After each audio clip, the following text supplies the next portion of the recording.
Hello, welcome to our VNews broadcast daily, and following are today's headlines. General Secretary Nguyễn Phú Trọng receives Lao Front for National Construction delegation.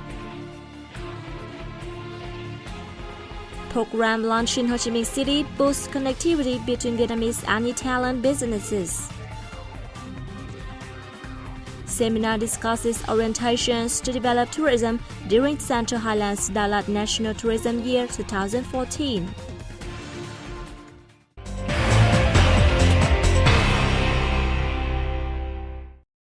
General Secretary Nguyễn Phú Trọng received a delegation from the Lao Front for National Construction, led by its president Phong Đương Chit Vongsa, on May 27th in Hanoi. The party chief highly valued the increasingly effective cooperation between the Lao Front for National Construction and the Vietnam Fatherland Front in fostering Vietnam-Lao solidarity.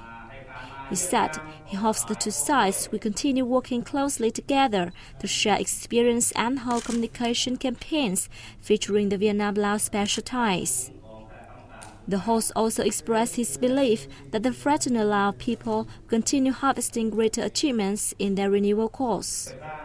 Vongsa informed his host of the outcomes of his delegation's talks with the Vietnam Fatherland Front and the cooperation between the two agencies over the past time. He affirmed that the party, state, front, and people of Laos will do their utmost to raise the Laos-Vietnam special ties to a new height. The French Gawain-class offshore patrol vessel, the Adroit, with 53 crewmen, docked at the port of Haiphong on May 27th, starting their 6-day visit to the northern port city of Haiphong and other localities. During their stay, officers and sailors are due to take part in various activities, including a courtesy visit to Haiphong authorities, the Provincial Navy High Command, and Maritime Police Zone 1. The crewmen will also participate in sports exchanges with officials and soldiers of the Vietnamese People's Navy stationed in the province. On this occasion, delegates from the Ministry of National Defense, Naval Forces, and Maritime Police will board the ship. The Adroit is designed to conduct maritime security missions such as surveillance and enforcement at sea, communications and broadband security. Doctors from the Ho Chi Minh City-based Institute of Hematology and Blood Transfusion have successfully conducted the country's first ever haploidentical stem cell transplant procedure. The patient was 21-year-old Cao Xuân Hiệp of southern Dong Nai province. His elder sister, Cao Thị Nguyệt, who half matches his leukocyte antigen tissue type, made a stem cells donation to the patient. The haploidentical stem cell transplant for Hiệp was performed on April 25th. He left the hospital on May 24th, about 28 days after his transplant, when his health had been recovered. The transplant is performed to cure patients of cancers, including blood cancer. Doctors are still monitoring Hiệp for any side effects that could affect his liver, heart, or lungs. They said he was expected to fully recover after 6 months to 1 year. His treatment costs about $40,300. 70% of the total cost was paid by health insurance. The successful operation has marked a milestone in the development of the haploidentical stem cell transplant in Vietnam.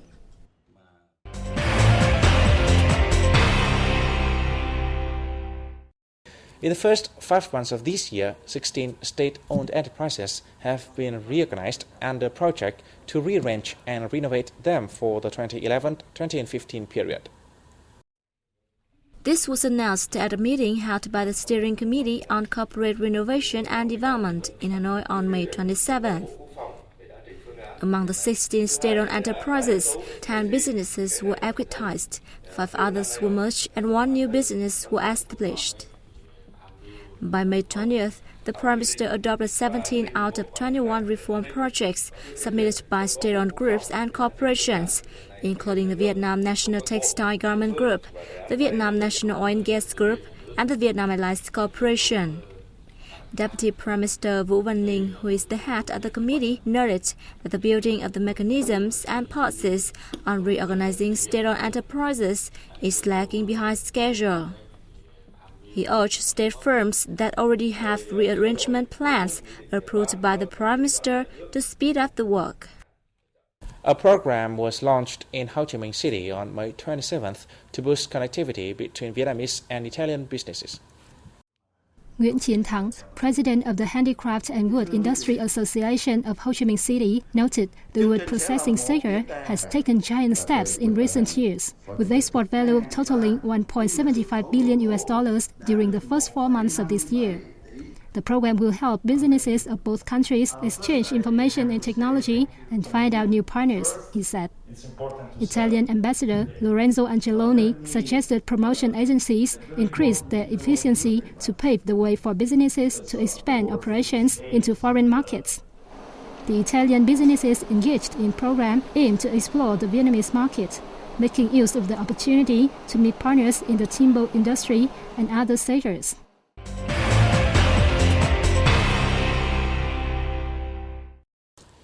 How to preserve Vietnamese values in an ever-changing world is challenging policymakers. A seminar held by the Ministry of Culture, Sports and Tourism in Hanoi on May 28th reviewed the challenge. Globalization and science technology advances are breaking down barriers among nations. Foreign cultures are strongly influencing Vietnamese people's habits and lifestyles, especially the youth, through the media, literature, investment, tourism, and exchange programs. In the face of an increasingly disparate society, participants at the event suggested the cultural sector train a highly qualified workforce to produce products imbued with Vietnamese cultural identities.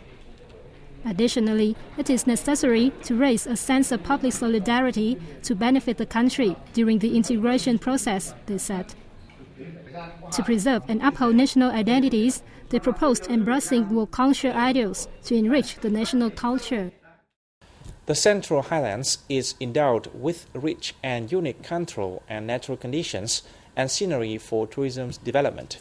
The remark was made at the talks on orientations to develop tourism's products during the Central Highlands Đà Lạt National Tourism Year 2014.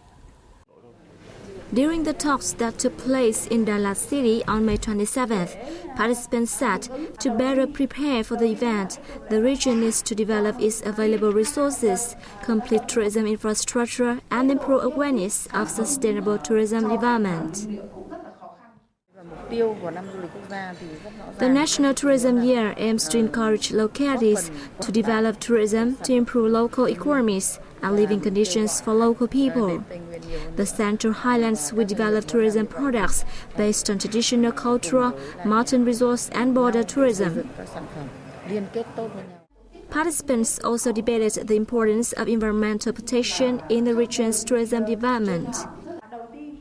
The National Tourism Year 2014 themed high mountains and thick forests of the Central Highlands, along with Vietnam ASEAN UNESCO Heritage Festival 2013, is part of the socio-economic events to introduce the regional nature and people to domestic and international friends.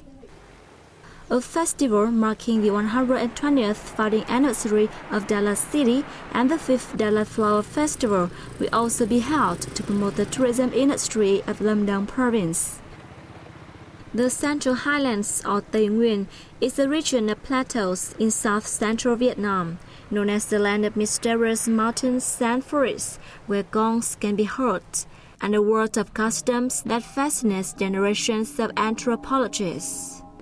The region is famous for immense coffee and rubber plantations and is home to the most endangered species of Vietnam and Southeast Asia, such as the Indo-Chinese tiger, the huge gaur, the white Asian water buffalo, and the Asian elephant.